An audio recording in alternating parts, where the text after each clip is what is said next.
तो एवरीवन, स्वागत है आपका अपने इस YouTube channel study with Satyam sir में। आज के इस वीडियो में हम लोग दक्षता अभ्यास 7 के पार्ट 3 को प्रश्नों को हल करेंगे। तो 8 से लेकर 11 तक के प्रश्न पार्ट 3 में हैं। तो चलिए वीडियो को शुरू करते हैं। तो देखिए, 8वां प्रश्न दिया गया है, चक्रीय चतुर्भुज ए बी सी डी में कोण ए डी का मान दिया गया है और बी का मान, सी का मान और कोण डी का मान दिया गया है। तो चतुर्भुज के चारों कोण ज्ञात कीजिए। तो चलिए हम लोग इस प्रश्न को हल करते हैं। तो देखिए, चक्री चतुर्भुज का जो रूल होता है वो होता है, चक्री चतुर्भुज में देखिए आमने सामने के कोणों का जो योग होता है वो 180 अंश होता है। तो चलिए हम लोग यहाँ पे लिखते हैं। देखिए, इसका हल करेंगे तो लिखेंगे चूंकि चक्रीय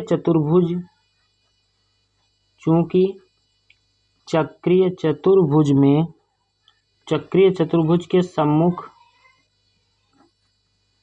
कोणों का जो योग होता है वो 180 अंश होता है। तो कोणों का योग हम लोग यहाँ पे 180 अंश लिख लेंगे, 180 अंश होता है। तो इसका मतलब क्या हो गया, अर्थात में जैसे कि इसके सामने का, आमने सामने का कोण, तो जो कोण ए है और कोण सी है तो इसका दोनों का योग होगा 180। तो कोण ए और प्लस कोण सी बराबर होगा 180 होगा। तो कोण ए का हम लोग मान लिख लेते हैं। तो कोण ए देखिए दिया गया है 2x + 4 ये डिग्री है और प्लस कोण सी जो है वो है 2y और प्लस 10 डिग्री बराबर 180। तो चलिए हम लोग इसको ब्रैकेट को खोलते हैं। तो यहाँ पे देखिए हो जाएगा 2x + 4 और प्लस के 2y और प्लस 10 बराबर 180। तो देखिए इन दोनों को साथ में लिखते हैं, 2x + 2y। अब देखिए 10 में 4 जुड़ जाएगा तो 14 बराबर 180। 14 को हम लोग बराबर कुछ साइड भेजेंगे तो 2x और प्लस के 2y बराबर हो जाएगा 180 - 14। तो यहाँ पे देखिए दोनों में 2 कॉमन है तो 2 कॉमन ले लेते हैं तो बचेगा x + y बराबर 180 में से 14 को घटा लेते हैं तो 100 आएगा 66। अब देखिए इधर 2 गुणा में है, इधर आएगा तो भाग हो जाएगा। तो x + y बराबर हो जाएगा, देखिए 2 से इसमें भाग देंगे, 2 × 8 = 16 और 2 × 3 = 6, 83 डिग्री। इसको हम लोग समीकरण 1 मान लेते हैं, ठीक है। और यहाँ पे आगे हम लोग लिखते हैं तथा अब देखिए कोण बी जो है और कोण डी, इन दोनों का कोण योग भी 180 अंश हो जाएगा।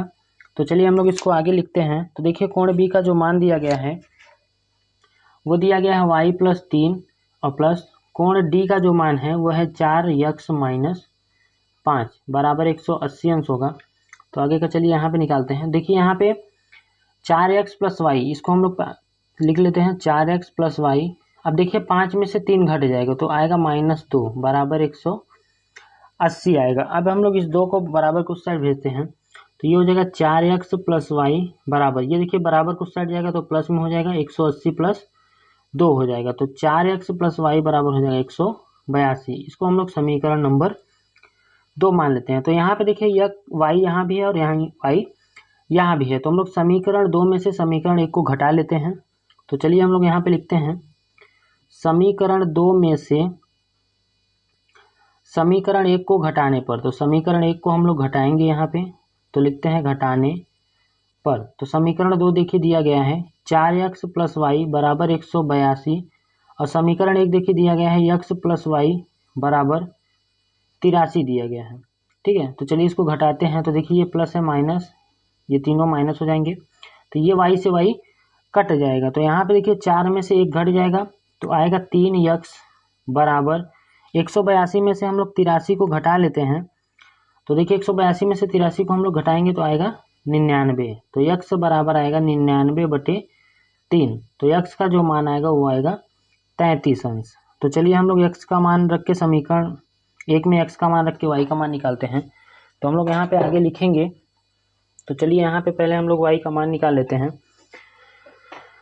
तो देखिए यहाँ पे लिखेंगे हम लोग x का मान समीकरण 1 में रखने पर, तो समीकरण 1 में रखेंगे हम लोग x का मान, तो लिखते हैं रखने पर। तो समीकरण 1 देखिए दिया गया है x + y बराबर 83, तो हम लोग x की जगह रखेंगे 33 + y बराबर 83। अब देखिए 33 को बराबर कुछ साइड ले जाएंगे तो y बराबर हो जाएगा 83 - के 33 हो जाएगा। तो y का जो मान आएगा वो आएगा, देखिए 83 में से 33 घटा लेंगे तो आएगा 50 अंश। तो चलिए हम लोग सभी मानों को निकालते हैं।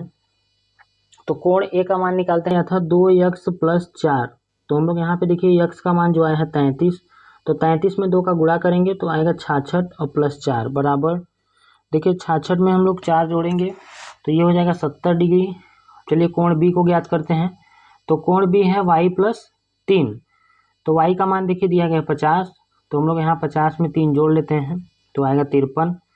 और कोण सी का मान, तो यहाँ पे देखिए कोण सी दिया गया 2y प्लस 10, तो 2y, y में 2 का गुणा कर लेंगे तो 50 गुना 100, और 100 में हम लोग यहाँ पे 100 प्लस 10 बराबर 110। और कोण डी का जो मान दिया गया था वो दिया गया था 4x माइनस 5, तो हम लोग x में 4 का गुणा कर लेंगे, तो 4 का गुणा करेंगे हम लोग तो देखिए चलिए 33 में हम लोग 4 का गुणा करते हैं तो 3 चौके 12 और 3 चौके 12 1 13, तो 132 माइनस 5 तो बराबर आएगा 127 अंश। तो ये पहले 8वें प्रश्न का आंसर हो गया है। चलिए 9वां प्रश्न को हम लोग हल करते हैं। 9वां नंबर प्रश्न देखिए दिया गया है, 3 मग और 2 बाल्टी का मूल्य 700 रुपये है और 5 मग तथा 3 बाल्टी का मूल्य 1100 रुपये है। एक मग तथा एक बाल्टी का मूल्य अलग अलग ज्ञात कीजिए। तो चलिए हम लोग इस प्रश्न को हल करते हैं। तो यहाँ पे देखिए हम लोग जो मग का मूल्य है उसको यक्स मानते हैं, तो लिखते हैं माना मग का मूल्य, तो मग का जो मूल्य है उसको हम लोग 100 रुपये तथा बाल्टी का जो मूल्य है उसको y रुपये मानते हैं, तो हम लोग यहाँ पे लिखते हैं बाल्टी का मूल्य y रुपये है, तो बाल्टी का मूल्य और यक्स है और बाल्टी का मूल्य y है और मग का मूल्य 100 रुपये है। तो देखिए प्रश्नानुसार लिखेंगे यहाँ पे, तो देखिए प्रश्न कह रहा है कि 3 मग और 2 बाल्टी का मूल्य, तो 3 मग, तो मग का में 3 का गुणा कर लेंगे तो 3x प्लस, अब देखिए बाल्टी 2 ठो है तो 2y बराबर 700 रुपये की आती है। इसको हम लोग समीकरण नंबर 1 मानेंगे। अब यहाँ पे देखिए तथा, अब देखिए 5 मग तथा 3 बाल्टी, तो 5 मग में हम लोग 5 का गुणा करेंगे और 3 बाल्टी जो है 1100 रुपये में आती है। ये हो गया समीकरण नंबर 2। तो चलिए हम लोग इसको विलोपन विधि से हल करते हैं। यहाँ पे देखिए 2x दिया गया है, यहाँ पे वो 2y दिया गया है, यहाँ पे 3y दिया गया है, तो हम लोग समीकरण 1 में 3 का गुणा कर लेते हैं और समीकरण 2 में 2 का गुणा कर लेते हैं। तो चलिए लिखते हैं समीकरण 1 में 3 का गुणा व समीकरण 2 में 2 से गुणा करके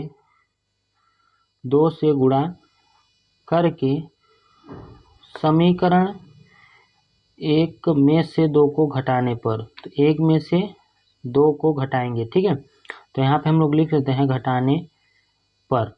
तो समीकरण 1 में हम लोग पहले 3 का गुणा कर लेते हैं, तो देखिए 3 त्रिक का 9x और प्लस 3 दूनी 6y हो जाएगा बराबर के 3 का गुणा इसमें भी हो जाएगा तो 7 त्रिक 2100 हो जाएगा।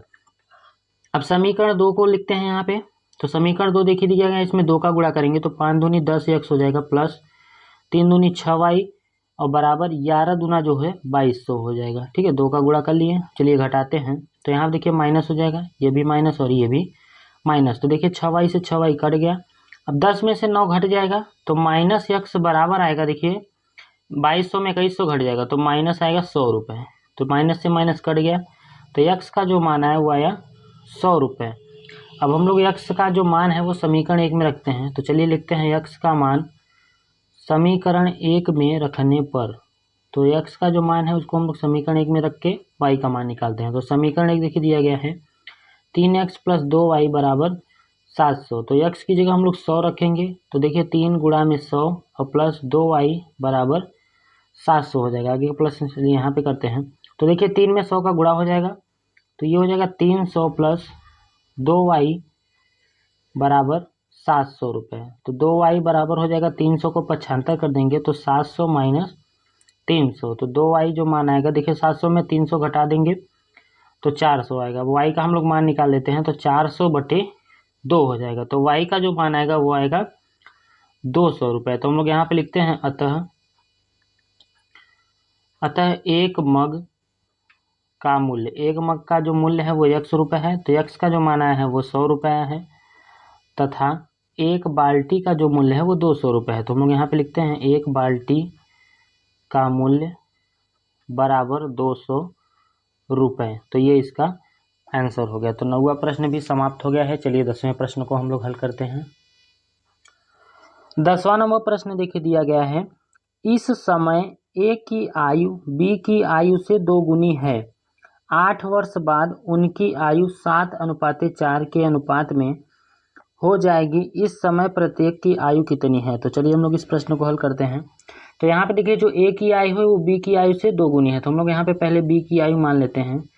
तो माना बी की आयु, तो हम लोग यहाँ पे बी की आयु जो है x वर्ष मान लेते हैं। तब जो है ए की आयु क्या हो जाएगी? तब ए की आयु हम लोग यहाँ पे लिखते हैं 2x हो जाएगी, क्योंकि देखिए ए की जो आयु है वो बी की आयु से 2 गुनी है, तो बी की ए की आयु हो जाएगी 2x वर्ष। अब हम लोग आगे इसको लिखते हैं। तो देखिए प्रश्नानुसार हम लोग यहाँ पे लिखेंगे। देखिए दिया गया है 8 वर्ष बाद, तो हम लोग 8 वर्ष बाद उनकी आयु 7:4, तो 8 वर्ष बाद हम लोग कर लेते हैं। तो यहाँ पे देखिए पहले ए वाले में हम लोग 8 के वर्ष जोड़ लेते हैं, तो ये हो जाएगा 2x + 8, अनुपात हो जाएगा x + 8। इन दोनों का अनुपात जो है वो अनुपात है 7:4। तो चलिए इसको बटे में लिखते हैं। तो 2x + 8 और बटे में x + 8 बराबर 7/4 हो जाएगा। अब देखिए 4 का गुणा इसमें हो जाएगा और 7 का गुणा इसमें हो जाएगा, तो हम लोग इसको करते हैं 4, 2x + 8, फिर 7 का गुणा देखिए इसमें हो जाएगा, तो बराबर x + 8 हो जाएगा। तो चलिए इसका अंदर गुणा करते हैं। तो 4 दूनी के 8x + 8 चौके 32 बराबर हो जाएगा, 7 का गुणा इसमें करते हैं तो 7x और + 8 सते के 56।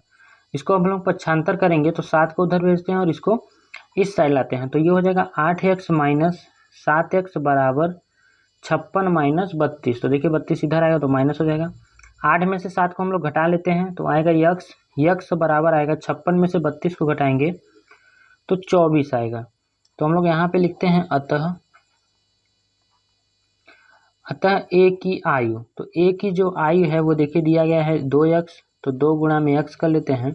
तो x का मान देखिए आया है 24, तो 2 गुणा में 24 बराबर हो जाएगी 48 वर्ष।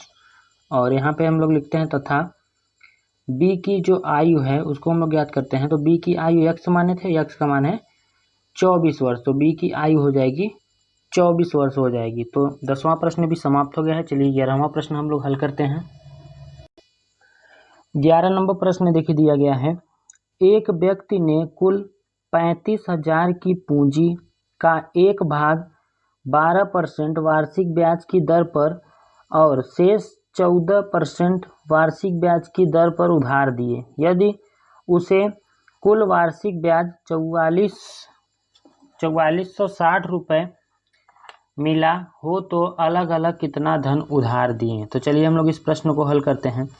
तो हम लोग यहाँ पे देखिए 12% जो दिया गया है उसको हम लोग x मानते हैं, तो हम लोग यहाँ पे लिखते हैं माना 12% वार्षिक ब्याज की दर पर, तो लिखते हैं चलिए दर पर लगाई गई पूंजी। तो हम लोग यहाँ पे 12% की जो पूंजी लगाई गई है उसको हम लोग x मानते हैं, ठीक है। अब यहाँ पे देखिए 14% का हम लोग लिख लेते हैं, तो ये 14% जो वार्षिक पे दिया गया है उसको हम लोग यहाँ पे लिख लेते हैं। तो ये हो जाएगा 14% वार्षिक ब्याज की दर पर लगाई गई पूंजी। तो देखिए यहाँ पे शेष लगाया गया, मतलब 35,000 में जो बचेगा, तो 35,000 में जो x है वो 12% पे लगा दिया, शेष कितना बचेगा, तो 35,000 में से हम लोग x को घटा लेंगे, तो इतना रुपए जो है वो 14% ब्याज पे लगा दिया है। तो चलिए हम लोग पहले इसका ब्याज निकालते हैं, ठीक है। तो हम लोग यहाँ पे लिखते हैं 12% वार्षिक ब्याज की दर से, तो चलिए लिखते हैं वार्षिक ब्याज की दर से x रुपए पर ब्याज निकालते हैं। पहले हम लोग x रुपए पर ब्याज, तो देखिए ब्याज जो हो जाएगा वो हो जाएगा x गुणित, देखिए 12% लगाया गया है तो ये मूलधन हो गया, और दर समय देखिए 1 वर्ष और बटे में हो जाएगा 100 हो जाएगा। तो यहाँ पे देखिए हो जाएगा 12x बटे 100, तो ये जो है 12% का निकल गया। अब चलिए 14% का निकालते हैं, तो 14% वार्षिक ब्याज की दर से यहाँ पे हम लोग लिखेंगे 35,000 माइनस x रुपये पर ब्याज। तो चलिए इसका भी ब्याज हम लोग निकाल लेते हैं। तो देखिए मूलधन दिया गया है 35,000 माइनस x, और दर इसमें देखिए 14%, समय वही है 1 और बटे में हो जाएगा 100। तो इसका हम लोग चलिए निकालते हैं। तो 14 एकम 14, तो हम लोग यहाँ पे देखिए 14 का गुणा 35 में कर देंगे, तो 14 पंचे 70, काई जीरो, हासिल लगा 7 और 14 त्रिक 42 और 7 49 और ये 3 जीरो आगे लिख देंगे। माइनस 14 का गुणा x में करते हैं तो 14x और बटे में हो जाएगा 100। ठीक है, तो अब देखिए हम लोग यहाँ पे प्रश्नानुसार लिखते हैं। अब देखिए प्रश्न क्या कह रहा है, दोनों का जो ब्याज मिला है, दोनों का देखिए कुल ब्याज जो मिला है, कुल वार्षिक ब्याज मिला है 4460 रुपये। तो पहले का ब्याज ये हो गया, दूसरे का ब्याज ये हो गया। ये 12% का है, ये 14% का, तो दोनों का जो जोड़ है वो मिल रहा है पूरा 4660 रुपये। तो हम लोग दोनों को जोड़ के लिखेंगे तो ये हो जाएगा 12x बटे में 100 और प्लस 49, 4,90,000 रुपये ये जो है, माइनस 14x और बटे में ये दिया गया है 100। यहाँ पे देखिए 100 रहेगा, बराबर जो कुल ब्याज मिल रहा है वो मिल रहा है 4460 रुपये। तो देखिए 4460 रुपये हम लोग यहाँ पे लिख देंगे। अब देखिए नीचे का हर दोनों सेम है, तो इसको हम लोग आगे हल करते हैं। तो यहाँ पे इसका जो एलसीएम आएगा वो आएगा 100। अब ये हो जाएगा 12x और प्लस 4,90,000 माइनस 14x बराबर 4460 रुपये। अब देखिए 14 में से 12 घट जाएगा तो ये आएगा 4,90,000 माइनस 2x बराबर, इसका गुणा हम लोग इसमें कर देते हैं तो 4460 में 2 जीरो और बढ़ जाएगा। तो चलिए हम लोग x का मान ज्ञात करते हैं। तो देखिए 4 लाख, इसको हम लोग इसको बराबर किस साइड लाते हैं और 2x को बराबर के उस साइड ले जाते हैं। तो चलिए हम लोग इसको हल करते हैं। तो यहाँ पे 4,90,000 को हम लोग बराबर के 75 करेंगे। तो देखिए दिया गया है माइनस के 2x बराबर माइनस 4,90,000 रुपये। तो ये माइनस 2x बराबर जो आएगा, चलिए इसमें से घटाते हैं इकाई, दहाई, सैकड़ा, हज़ार, 10,000, लाख। तो ये 4,86,000 है, ये 4,90,000 है। तो हम लोग इसमें से घटाएंगे तो ये देखिए 45 में 90, तो ये आएगा माइनस के 44,000 रुपये। तो ये माइनस से माइनस कट गया, तो x का जो मान आएगा वो आएगा 44,000 बटे में 2, तो बराबर हो जाएगा 22,000। तो x का जो मान आ गया वो आ गया 22,000 रुपये। तो हम लोग यहाँ पे देखिए लिखते हैं, अतः 12% वार्षिक ब्याज की दर पर लगाई गई पूंजी जो है वो है 22,000 रुपये। ठीक है, और 14% जो वार्षिक ब्याज पे लगाई गई पूंजी है, हम लोग यहाँ पे डॉट कर लेते हैं, तो वो हो जाएगी 35,000 में से हम लोग 22,000 घटा लेंगे। तो 35,000 में 22,000 घटाएंगे तो आएगा 13,000 रुपये। तो 14% ब्याज पे जो लगा है वो लगा है 13,000 रुपये। तो अभ्यास दक्षता अभ्यास 7 के सभी प्रश्न समाप्त हो गए हैं। अगर वीडियो पसंद आई हो तो वीडियो को लाइक करके चैनल को सब्सक्राइब जरूर करें। चलिए मिलते हैं नेक्स्ट वीडियो में।